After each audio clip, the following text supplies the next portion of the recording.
I want to talk to you about bipolar disorder and explain a little bit about what that is.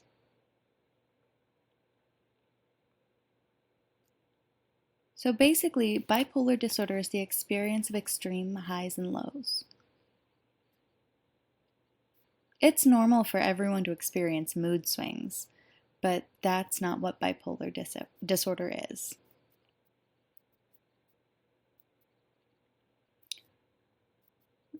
These mood swings are more serious, and they can be caused by a few things: by genetics, by a chemical imbalance in the brain where parts of your brain aren't firing correctly. There can also be environmental factors that can cause bipolar disorder.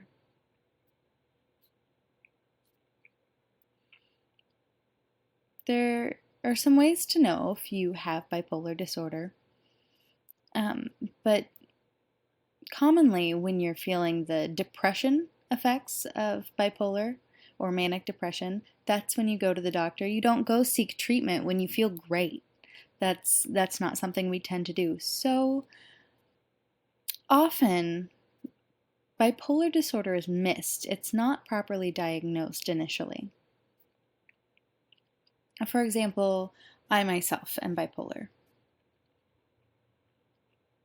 However, I wasn't actually diagnosed correctly until I was 34. I was only diagnosed with depression, not the manic part of manic depression. Because when I was feeling great, I was on top of the world, I didn't go to the doctor for treatment. So finally, I was eventually given the appropriate diagnosis of bipolar disorder.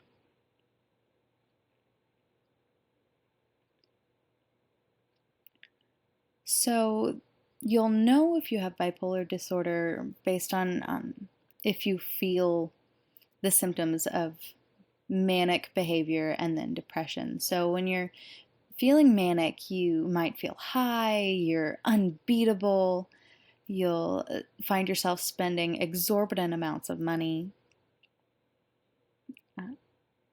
When people are having manic experiences, they're also typically very irritable.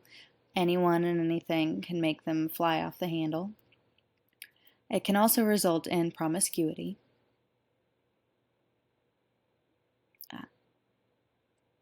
People who are manic also tend to have issues with authority figures.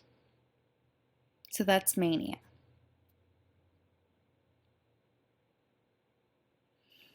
As for the depression, I think most people really have a grasp on what depression is. You don't really want to do anything. You might not eat anything. You sleep irregularly, maybe too much or not enough.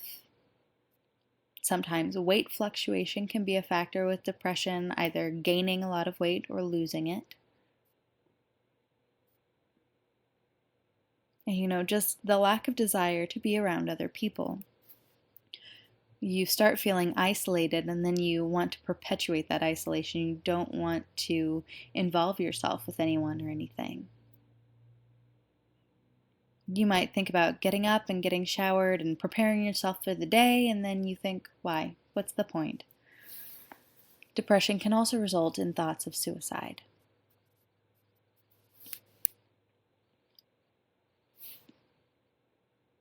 So to be diagnosed as bipolar, this has to come from a psychiatrist usually. You can get a diagnosis from a family doctor, but they will typically refer you then to a psychiatrist. There are some ways to manage bipolar disorder. There are 3 primary ways to do this. You can take medication for it. You can go to therapy and talk through your issues, or sometimes you can even change things in your everyday life, change day-to-day factors that can help. Get on a regular sleeping schedule, a regular eating schedule, and take your medication appropriately when you're supposed to. Plus, a bonus factor is family support from your friends. Just really having great support systems who you can go to, who you can depend on in times of need. When you feel like you can't help yourself, people who will help you out. It might be a spouse or your parents. Your own children can even be your support system.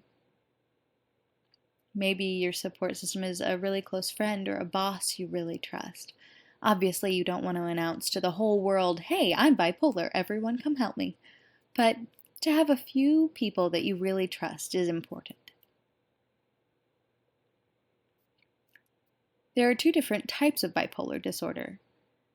You have bipolar type 1 and type 2.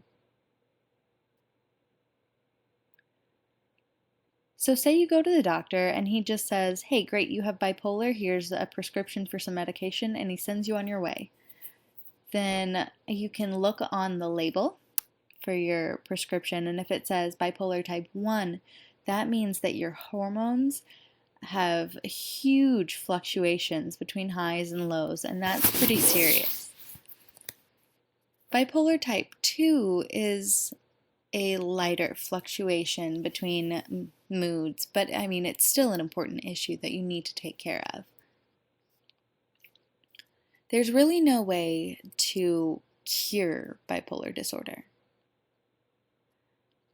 For example, I decided 8 years ago to make the decision to take medication, and now I will be on medication for the rest of my life. There is a grieving process that goes along with this decision. Some days I'm great, I accept it, I take my medication, and I move on with my life. But other days I just feel like I don't want it anymore. I don't want to be bipolar. I don't want to take medication. I don't want to go to therapy and depend on all these people to help me.